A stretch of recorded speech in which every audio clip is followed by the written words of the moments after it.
Nako, mga kababayan, Luzon, Visayas, and Republic of Mindanao Province of China ni Digong ang Davao. Oo, eto na. Bukod sa balita patungkol sa pakikipag-uusap nga or ang sabi nga ni Remulla ng DOJ ay kakausapin daw na nila ang ICC para maumpisahan na daw ang investigasyon patungkol sa war on drugs at sa extrajudicial killings ng dating Pangulong Duterte. So speaking of war on drugs, maraming namatay at extrajudicial killings, marami ding namatay sa dating administrasyon ni Duterte. Ito na, ang dating Chief Justice si Maria Lourdes Serrano ay nagsasalita na rin na kung saan si Duterte at ang mga kaalyado ni Duterte, ang alipuris ni Duterte ay walang kawala sa ICC.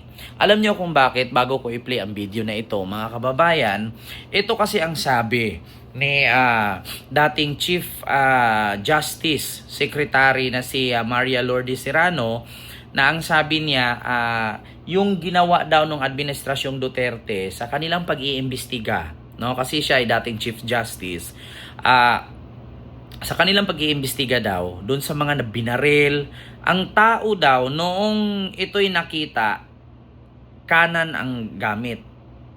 So nagulat daw sila, ang ginamit na daw nung yung addict, speaking of addict or drug lords or drug pusher, drug user na binaril. So ngayon, nung tinanong daw nila yung mga kamag-anak, according sa kanilang mga investigasyon, yung tao daw na pinatay ng pulis na sa tukhang-tukhang, nung in-interview daw yung magulang, ang anak nila kanan ang gamit. Pero bakit daw yung baril na yung addict na nanlaban na napatay, bakit yung baril hawak kaliwete na daw? So napaka-imposible naman po na ang sabi ng magulang, ang anak nila kanan ang gamit. Oo, nagulat daw yung magulang na bakit yung hawak na baril ng anak kaliwete na. So may possibility na yung baril ay planting lamang ng mga kapulisan doon sa tukhang-tukhang version ng war on drugs ni Digong. Ito ang isa sa sinabi ng dating Chief Justice Maria Lourdes Serrano. So pakinggan nyo po at panoorin nyo po, mga kababayan, na may hocus-pocus po talaga yung mga ebidensya at planting evidence po ang ginawa ng administrasyong Duterte patungkol sa tukhang-tukhang. Ito po. International commissions. At yung nakita namin at nahalata namin sa Korte Suprema ay nangyayari noon na pare-pareho ang baril. Yung tao na kanan ng kamay na ilagay ang baril sa kaliwa. So parang ang ebidensya ay manufactured talaga. At alam mo, ang ICC hindi basta-basta yan gagalaw. Meron sila talagang nakitang kailangang isunod na procedure. So, ipaharap natin si Presidente Duterte at nakakatuwa na ang sinabi ng DOJ lately, kung hihingi ang Interpol ng tulong, ay magko-cooperate sila. Tulungan po natin ang ating gobyerno at ang ICC na ituloy ang pag-imbestiga kay Presidente Duterte at marami ho siyang kailangan. So kung narinig nyo oo, sabi kasi ni Remulla nung nakaraan na kung sakali ang ICC at ang Interpol ay mangangailangan ng tulong sa Philippine government para aristuhin si Digong at mga alipores ni Digong, ay handa daw na tumulong ang Philippine government ayon kay Remulla. So ngayon, sabi nga dito ni Maria Lourdes Serrano na dating Chief Justice, sabi niya according daw sa kanyang nakita sa investigasyon ng ICC at ng government ng Pilipinas, ang baril daw ay pari-pareho lahat. Walang pinagkaibang baril. Halimbawa, may napatay ngayon sa Caloocan, yung baril na plinanting doon sa napatay na addict di umano, pareho sa baril na plinanting or ginamit noong pinatay na addict sa Parañaque. Oo, halimbawa sa Parañaque, sa pagkasunod araw may namatay sa Parañaque, yung baril na hawak noong patay sa Caloocan nandun sa Parañaque. Yung pinatay naman sa Parañaque, ang baril na hawak pareho sa Caloocan at may pinatay na naman sa Batangas, yung baril na hawak doon sa Caloocan, sa Parañaque, sa Batangas ay iisa lang. Halos pari-pariho lang yung baril na hinahawakan ng mga adik di umano at mga drug lord. So, nakakapagtaka naman. Ang lahat po ng baril sa Pilipinas, lisensyado man o hindi lisensyado, ay magkakaiba po ng mga serial number yan.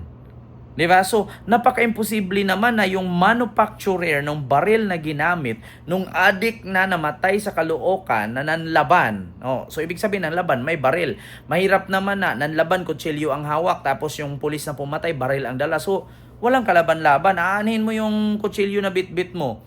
Kung ang kalaban mo ay baril, maliban na lang kung ang kamay mo may lahi kanila stigma na malayo pa yung pulis, 1 kilometer pa lang, umabot na yung kamay mo, patay mo na agad yung pulis. 'Di ba? So, malamang baril ang hawak kasi ng laban. Ngunit, ang nakakapagtaka lang, sabi dito ni ex-Chief Justice Maria Lourdes Serrano, na ang baril na hawak ay pari-pariho lahat. So, ang evidence daw ay manufactured. Ibig sabihin, planting or planado. 'Di ba? So, katulad niyan sa aking sinasabi, mahirap kasi na kapag hindi ka aliado ng amo nila, pinapatay. 'Di ba? Halimbawa, yung addict na yun na pinatay, hindi yun, walang connection sa kanila yun or kakumpetensya nila sa negosyo ng droga yon. Kaya tinegi. So, ibig sabihin, dating Chief Justice Maria Lourdes Serrano na yung pinatay sa Caloocan, example lang nga, yung pinatay sa Caloocan, ang baril, 45. 45 caliber piston. Pag yung namatay naman sa Parañaque, ganun din, 45 caliber piston, and same number, same design, same serial number. Nung namatay naman sa Batangas, kung ano yung baril doon sa Caloocan at doon sa Parañaque, ganun din ang baril sa Batangas. So, iisang tao lang at iisang ahensya lang ang may gawa ng manufactured evidence na sabi ni dating Chief Justice Maria Lourdes Serrano. Kaya nga dapat, sabi nga niya, dapat daw iharap or harapin ni Duterte ang kanyang kaso sa ICC. Dapat daw iharap si Duterte doon. So, sa madaling salita, ang gusto niyang mangyari i-surrender. Parang ganon.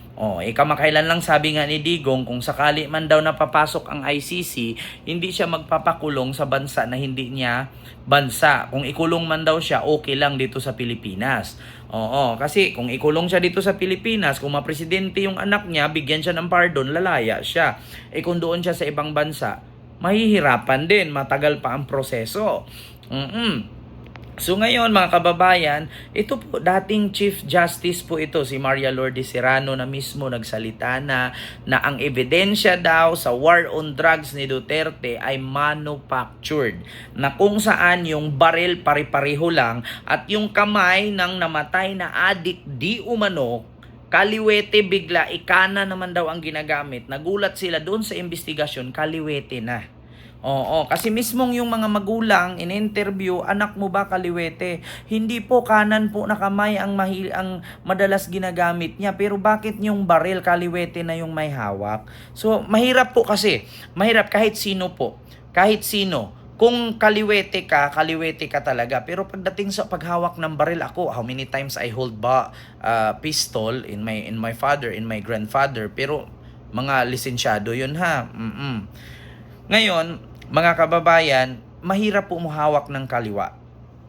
Talagang kanan po kung kanan ang kamay mo. Kung kaliwete ka talaga. So according nga po dito sa investigasyon at mga nakikita ni dating ex-Chief Justice Lourdes Serrano, Maria Lourdes Serrano, ay talagang planted, yung evidence is manufactured. Pare-pareho ang baril, yung kanan na ginagamit ng kamay ng tao naging kaliwete bigla. So kakaiba. So ito na mga kababayan, ano na naman sasabihin dito ng mga DDS? Mismo ang dating Chief Justice na si Maria Lourdes Serrano na ang nagsabi, walang kawala ang grupo or ni Duterte pagdating sa ICC. So good news nga daw na ang sabi ng ni Rimulya ng DOJ na kung mangangailangan ang Interpol ng tulong para arestuhin si Digong, handa daw silang makipag-ugnayan ang Philippine government. No? So, yun lamang po mga kababayan, hindi ko na po masyadong habaan yung ating vlog. Huwag kalimutan mag-like, mag-share at mag-subscribe. Thank you so much and see you next vlog. God first. Thank you.